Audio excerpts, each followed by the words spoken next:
నమస్తే అందరికీ.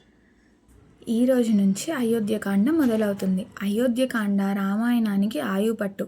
ఈ కాండ దాదాపుగా 170 సర్గలతో ఉంటుంది. అయోధ్యకాండ అంతా ధర్మాల గురించే ఉంటుంది. ముఖ్యంగా దశరథ మహారాజు పాత్ర ఎలా నడుస్తుంది, ఎప్పుడెప్పుడు ఎలా ప్రవర్తిస్తాడనేది ఈ అయోధ్యకాండలో మనకి తెలుస్తుంది. ఆయన జీవితం కూడా ఈ అయోధ్యకాండలోనే పూర్తయిపోతుంది. రామచంద్రమూర్తి ధర్మాత్ముడిగా ఎలా ప్రవర్తిస్తాడో మనందరికీ ఈ కాండలో తెలుస్తుంది. తండ్రి దగ్గర ఉంటే ఎలా ప్రవర్తిస్తాడు, తన తల్లి దగ్గర ఎలా ప్రవర్తిస్తాడు, అన్నదమ్ములతో ఎలా ఉంటాడు, ప్రజలను ఎలా పరిపాలిస్తాడు, భార్యతో ఎలా మెలుగుతాడు అనేది ఈ కాండ మనకి వివరిస్తుంది. రామాయణంలో ఏ ఏ పాత్రలు సత్యాన్ని పట్టుకొని ధర్మాన్ని వదిలాయి, ధర్మాన్ని పట్టుకొని సత్యాన్ని వదిలాయి, కానీ రాముడు మాత్రం సత్యధర్మాలను రెండింటిని ఎలా అనుష్ఠానం చేశాడు అనేది ఈ అయోధ్యకాండ మనకి వివరిస్తుంది.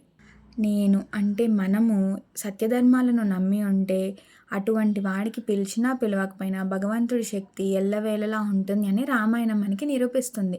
ఎందుచేతనంటే యుద్ధకాండలో ఇంద్రజిత్తు నాగాస్త్రములతో బంధించాడు. బాణములు పాములుగా మారతాయి. ఇది ఇంద్రజిత్తుకి ఉన్న గొప్పతనం. అవి వచ్చి రామలక్ష్మణులను కట్టేస్తాయి. అప్పుడు రామలక్ష్మణులు యుద్ధభూమిలో చలనం లేకుండా పడిపోయారు. అప్పుడు ఎవరు పిలవకుండానే గరుత్మంతుడు వస్తాడు. అప్పుడు నాగపాశములు విడిపోతాయి.